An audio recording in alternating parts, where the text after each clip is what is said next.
Hello, everybody. This is Pastor Willie, and this is the encouraging word for today.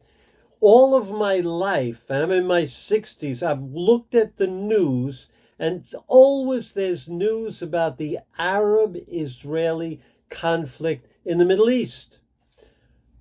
There's a fight between the two groups.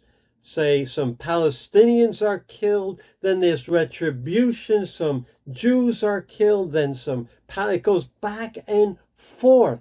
There's this cycle of killing, this cycle of hurt, and that's nothing new, or it's not limited to the Middle East. What's going on in Ukraine right now is creating cycles of hurt that is just going to continue. This is something that existed in the ancient world, the time when the Bible was written. You would have a king, another person would take over as king, he would kill that person's family, and it would just go on and on and on. That cycle, nothing new at all. Now, David has defeated Saul. Saul is dead.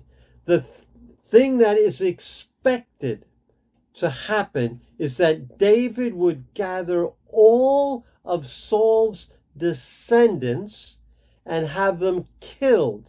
The fear was that he would miss one, that maybe it'll be a little boy who was hidden away, and that boy would eventually become an adult and try to kill David and take over, and that cycle would continue. But David does something truly remarkable, and it all starts with a question. Listen to 2 Samuel chapter 9, verse 3. The king, that's David, the king asked, "Is there no one still alive from the house of Saul, the family of Saul, to whom I can show God's kindness?" Ziba, who was one of the servants, answered the king, "There is still a son of Jonathan. He is lame in both feet." The normal thing would have been for David to find out there was a descendant, have him killed immediately. Kill all the descendants. And that cycle of retribution begins and continues. It happens in marriage. You hurt me. You know what? I hurt you back. And then you hurt me back. And it goes like that. It becomes a cycle. It happens in families, in relationships, countries. It happens all the time. Now, note what David says. He says, "Who can I show the Lord's kindness to?" Not his own kindness, but God's kindness. You see, it's not in David to be kind to the family of his enemies. It's not a normal procedure. He needs God's kindness. He wants to show God's kindness to a descendant of Saul, to the enemy.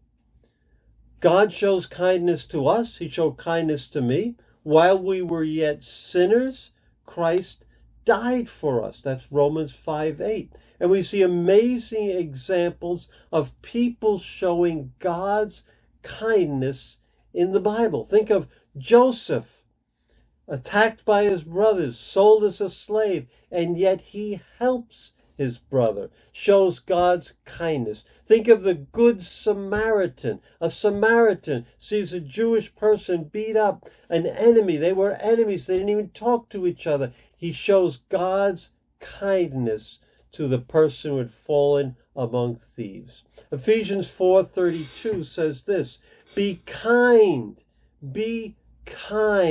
and compassionate to one another, forgiving each other, just as in Christ God forgave you." Kindness, when we show kindness to others, God's kindness, we may not feel like doing it, the person doesn't deserve it, but we show God's kindness to another person. It breaks the cycle of hurt.